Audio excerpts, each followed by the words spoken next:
শেষ।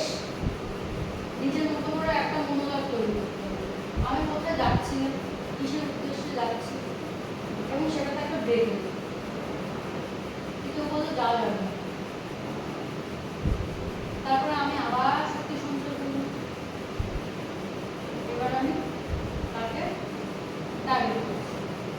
আর এখানে কোনো কিছুই ভেতরে নেই, অন্তর্গত কিছু নয়, সেটাকে আমরা বাইরে প্রজেক্ট করার চেষ্টা করছি। যে কারণে বলছি যে দেখো, দেখতে পাচ্ছ তুমি বাইরে, তুমি সত্যি সত্যি দেখতে পাচ্ছ।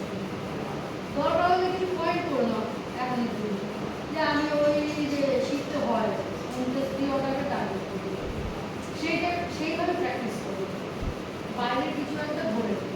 অনেক সময় হয় কি, আমরা যখন অভিনয় করি কিছু মানে ইন্টারনাল দিকে আমরা সেটা প্রজেক্ট করতে পারি বাইরে, কিন্তু এনার সমস্তটাই হচ্ছে বাইরে করতে হবে, তোমাকে বাইরে কাজ করতে হবে।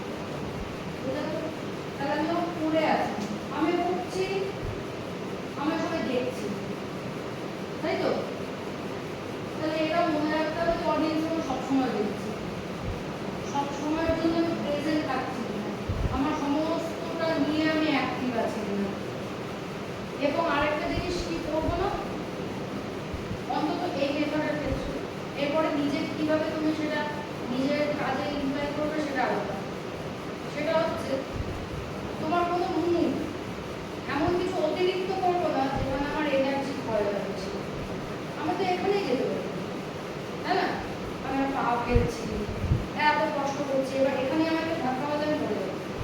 এমন কোনো জায়গায় যাবো না যেটা আমার সিকিউরিটিটাকে মানে সেটার জন্য কিছু